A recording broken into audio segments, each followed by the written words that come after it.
देखिए, जब हम लोग बायोकेमिस्ट्री में क्लास कर रहे हैं, सुक्रोज को जब जल से अपघटन कराएंगे तो क्या प्राप्त होगा। जल से अपघटन का मतलब क्या होता है, इसका मतलब जब हम जल से अपघटन कराते हैं तो ये अलग अलग भागों में क्या होता है, टूटता है। तो जब सुक्रोज को जल से अपघटन कराएंगे तो ग्लूकोज और फ्रक्टोज प्राप्त होगा।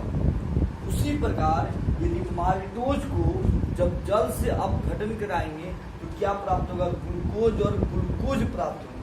और जब लैक्टोज को जल से अपघटन कराएंगे तो ग्लूकोज और लैक्टोज प्राप्त होगा। एग्जाम में आपका एक ऑब्जेक्टिव में क्वेश्चन पूछता है, तो इसको याद रखेंगे। 1 नंबर ये हो गया, 2 नंबर ये हो गया, 3 नंबर ये हो गया। 3 टॉपिक आप याद करेंगे। ऑब्जेक्टिव में क्वेश्चन आएगा आपका कि सुक्रोज को जल से अपघटन कराएंगे तो क्या प्राप्त होगा, यहाँ पे माल्टोज को जल से अपघटन कराएंगे तो क्या प्राप्त होगा, और लैक्टोज को जल से अपघटन कराएंगे तो क्या प्राप्त होगा। ये 3 क्वेश्चन जो इसमें से एक ऑब्जेक्टिव क्वेश्चन एग्जाम में रहता है। अब सवाल ये आता है कि सेकेरोइड का जल से अपघटन कराएंगे तो उसका वर्गीकरण करेंगे। सेकेरोइड को जब जल से अपघटन कराते हैं तो क्या क्या प्राप्त होता है, ये टॉपिक है। सेकेरोइड को जल से अपघटन कराने पे क्या प्राप्त होता है, क्या क्या बनते हैं उससे। देखिए, 1 नंबर में मोनोसेकेरोइड प्राप्त होता है, ओलिगोसेकेरोइड प्राप्त होता है और पॉलीसेकेरोइड प्राप्त होता है।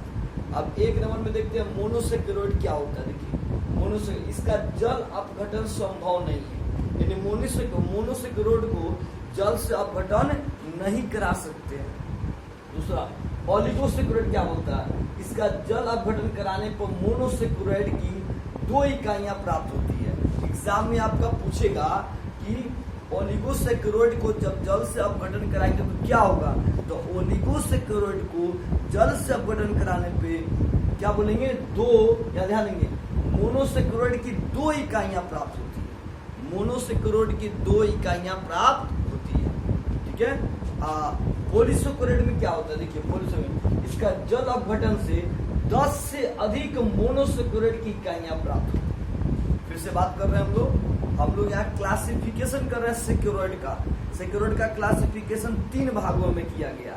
एक का नाम क्या है, मोनोसेकेरोइड, दूसरा का नाम क्या, ओलिगोसेकेरोइड, और तीसरा का नाम क्या, पॉलीसेकेरोइड। मोनोसेकेरोइड के बारे में क्या जानते हैं, इसके बारे में बताया, इसका जल अपघटन कराना संभव नहीं है, जल से अपघटन कराना संभव नहीं है, ये बात बोलेंगे। और ओलिगोसेकेरोइड में क्या बोलेंगे, जब इसका जल से अपघटन कराते हैं तो क्या होता है, मोनोसेकेरोइड की 2 इकाइयां प्राप्त होती हैं। फिर आगे बात करते हैं। और पॉलीसेकेरोइड क्या होता है, जब हम बोलेंगे, जब हम इसको जल से अपघटन कराएंगे तो मोनोसेकेरोइड की 10 से अधिक इकाइयां प्राप्त होती है, ये जवाब। तो हम लोग को लगभग ये तैयार हो चुका है। मोनोसेकेरोइड का जल से अपघटन नहीं होता है, इसका होता है, इसका भी होता है। इसका अपघटन होगा तो कितनी इकाइयां प्राप्त होगी, 2, इसका 10 से अधिक इकाइयां प्राप्त होगी। अब सवाल ये आता है कि इसमें क्या क्या आते हैं। मोनोसेकेरोइड में क्या आएगा, यहाँ पे ओलिगोसेकेरोइड में क्या प्राप्त होगा और पॉलीसेकेरोइड में क्या प्राप्त होगा। अब देखते हैं मोनोसेकेरोइड में, देखिए इसमें ग्लूकोज आते हैं, फ्रक्टोज आते हैं, देखिए हमें क्या लिखे, ग्लैक्टोज आते हैं, ग्लैक्टोज आते हैं, ठीक है। दूसरा, इसमें आते हैं सुक्रोज आते हैं, माल्टोज आते हैं, लैक्टोज आते हैं। इसमें क्या क्या आते हैं, स्टार्च आते हैं, ग्लाइकोजोन आते हैं और सेलुलोज आते हैं। एग्जाम में ये ऑप्शन में आपके पूछेंगे ऑब्जेक्टिव क्वेश्चन में कि मोनोसेकेरोइड में क्या क्या आते हैं, तो ग्लूकोज आते हैं, फ्रक्टोज आते हैं और ग्लैक्टोज आते हैं। और आपका ओलिगोसेकेरोइड में क्या प्राप्त होता है, सुक्रोज, माल्टोज और लैक्टोज प्राप्त होते हैं, ठीक है। और इसमें क्या क्या आते हैं, स्टार्च आते हैं, ग्लाइकोजन आते हैं और सेलुलोज आते हैं। तो हम लोगों ने अभी क्लास किएगा, फिर से रिपीट करते हैं हम लोग कि सबसे पहले कहा जाएगा सुक्रोज मतलब शर्करा, चीनी को जल से अपघटन कराएंगे तो क्या होगा, तो ग्लूकोज और फ्रक्टोज प्राप्त होगा। उसी तरह माल्टोज को जब जल से अपघटन कराएंगे तो क्या प्राप्त होगा, ग्लूकोज और ग्लूकोज प्राप्त होगा। और जब लैक्टोज को जल से अपघटन कराएंगे तो क्या प्राप्त होगा, तो बोलेंगे ग्लूकोज और लैक्टोज प्राप्त होगा। अब हम लोग अब ये समझ चुके हैं, फिर क्या समझे हैं, सेकेरोइड का वर्गीकरण कितने भागों में किया गया, 3, मोनोसेकेरोइड, ओलिगोसेकेरोइड और पॉलीसेकेरोइड। मोनोसेक्युलर क्या होता है? इसका जल से अपघटन कराना संभव नहीं है। ओलिगोसेक्युलर क्या जल से अपघटन कराना संभव है? तो इसमें मोनोसेक्युलर की 2 इकाइयां प्राप्त होती हैं। पॉलीसेक्युलर में क्या बताएंगे? इसका जल से अपघटन कराना संभव है और इसे मोनोसेक्युलर की 10 से अधिक इकाइयां प्राप्त होती हैं। अब आज सवाल यह है कि कौन किसमें आता है? तो बोलेंगे मोनोसेक्युलर में ग्लूकोज, फ्रक्टोज और जल्दी बोलिए लैक्टोज प्राप्त होती है। और इसमें क्या क्या आएंगे जल्दी से बताइए? सुक्रोज, माल्टोज और लैक्टोज होंगे। इसमें स्टार्च आएगा, ग्लाइकोजन आएंगे और सेलुलोज आएंगे।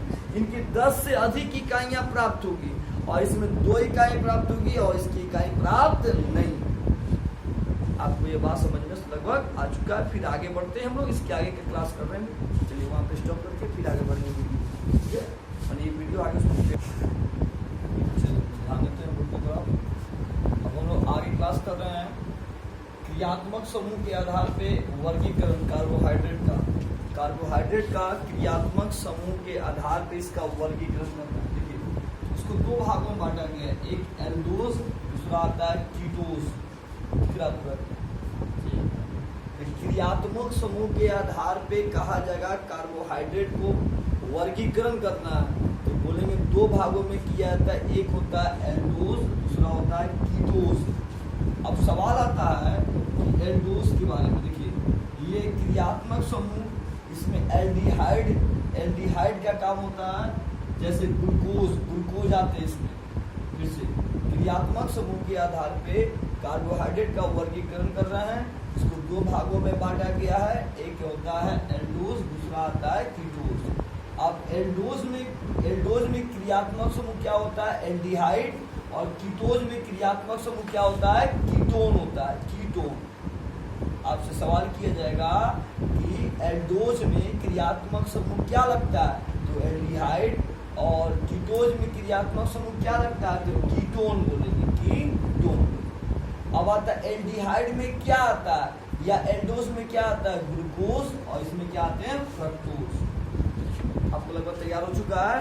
क्रियात्मक समूह के आधार पे पूछा जाएगा आपसे कार्बोहाइड्रेट को कितने भागों में बांटा गया, इसका वर्गीकरण 2, एल्डोज और क्या बोलेंगे? कीटोज। अब एल्डोज में पूछा जाए कि इसमें कौन से क्रियात्मक समूह आते हैं, तो बोलेंगे एल्डिहाइड। और कीटोज में कौन से क्रियात्मक समूह आते हैं, क्या बोलेंगे? कीटोन। अब ये सवाल पूछा जाएगा कि एल्डिहाइड में कौन आएंगे, तो ग्लूकोज। इसमें क्या आएंगे? फ्रक्टोज। अब लगभग समझ में आ चुका है। अब हम लोग आगे बढ़ते हैं। अब इसी को हम देखिए क्या कर रहे हैं, कार्बन परमाणु संख्या के आधार पर इसका वर्गीकरण कर रहे हैं। इसको हम कार्बन परमाणु संख्या के आधार पे वर्गीकरण कर रहे हैं। यदि कार्बन की परमाणु संख्या 3 हो, 4 हो, 5 हो, 6 हो और 7 हो, तब इसको क्या बोलेंगे? तब क्या बोलेंगे? एक तरफ हम लोगों ने क्या किया, कार्बन लिखा, कार्बन की परमाणु संख्या बोलेंगे। एक तरफ हमने एल्डिहाइड लिखा, दूसरी तरफ हमने क्या लिखा? कीटोन लिखा। दिख रहा पूरा फ्रेश। तो अभी हम लोग क्लास क्या कर रहे हैं, अभी का टॉपिक है कार्बन परमाणु संख्या के आधार पे, ठीक है ना, आधार पे इसका नेमिंग करो या वर्गीकरण करें। देखिए यदि कार्बन की परमाणु संख्या 3 आएगा, 4 आएगा, 5 आएगा, 6 आएगा, 7 आएगा, तो उसका क्या नाम होगा? तो उसका नाम हम लोग अभी लिखेंगे। तो देखिए सबसे पहले एल्डिहाइड की काम करते हैं। तो एल्डिहाइड में क्या करेंगे? एल्डिहाइड को जो क्रियात्मक समूह है किसका है? एल्डोज का है। किसका है? एल्डोज का मतलब एल्डो लिख देंगे और जिसकी 3 परमाणु संख्या हो उसमें ट्रायोज जोड़ देंगे। ट्रायोज बन गया एल्डो ट्रायोज।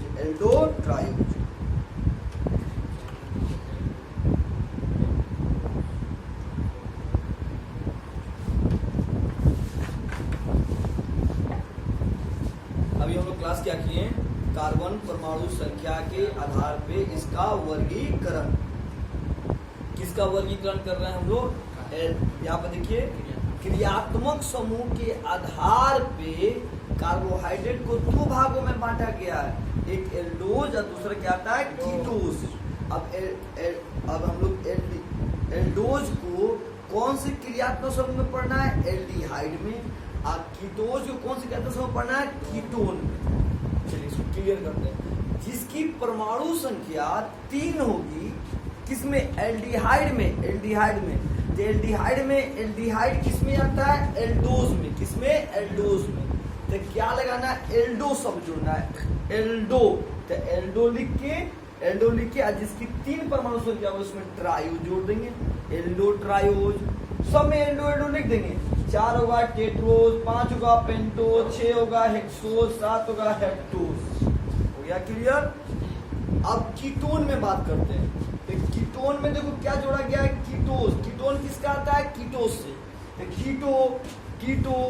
तो कीटो में अब यहाँ पर 3 है, तो सेम वही कहानी। ट्रायोज, कीटो ट्रायोज, कीटो लिख देंगे यार, टेट्रोज, पेंटोज, हेक्सोज, हेप्टोज। तो कीटो ट्रायोज, टेट्रोज, कीटो पेंटोज, कीटो हेक्सोज, कीटो हेप्टोज बोले। लगभग सबको समझ में आ चुका है। कार्बन परमाणु संख्या के आधार पे कार्बन की परमाणु संख्या 3 होगा, 4 होगा, 5 होगा, 6 होगा, 7 होगा। तो एल्डिहाइड का नाम कैसे लिखाएगा और कीटोन का नाम कैसे लिखाएगा, ये आपने क्लियर भी कर लिया। नेक्स्ट टॉपिक आगे बढ़ते हैं। अब देखते हैं ग्लूकोज के बारे में। देखिए ग्लूकोज का सूत्र होता है C6H12O6 होता है। इसको बनाने की विधि, ग्लूकोज कैसे बनता है? देखिए सुक्रोज का जब हम जल अपघटन कराते हैं, जल से जब अपघटन कराते हैं, तभी आपको पढ़ाया गया था ये 2 भागों में टूटता है। एक ग्लूकोज, एक क्या होता है? फ्रक्टोज होता है। ग्लूकोज एक क्या होता है? फ्रक्टोज होता है। अब स्टार्च को, यदि स्टार्च को हम अगर जल अपघटन कराते हैं तब क्या किसमें टूटता है? तो एन ग्लूकोज। एन का मतलब हो गया इसमें जो संख्या आएंगी, इसमें जो इसकी संख्या आएंगी सेक्रोइड, एन का मतलब सेक्रोइड की जो संख्या आएंगी वो 10 से क्या होंगी? अधिक होंगी। यहाँ 10 से ज्यादा लिखा गया। तो जिसकी 10 से अधिक संख्या होंगी उसे क्या बोलेंगे? पॉलीसेक्रोइड। फिर से बात करते हैं। ग्लूकोज बनाना है तो ग्लूकोज का सूत्र C6H12O6।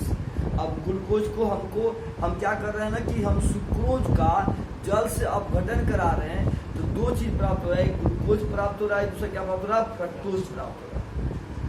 अब यदि स्टार्च का जल से अपघटन कराया जाता है तो क्या प्राप्त होता है? इसमें 10 से ज्यादा सेक्रोइड प्राप्त होते हैं, जिसे पॉलीसेक्रोइड कहते हैं। क्लियर हो चुका आपका? आपको सारी बातें समझाने के लिए स्टॉप कर दीजिए यहाँ पे। नेक्स्ट वीडियो आगे देखेंगे।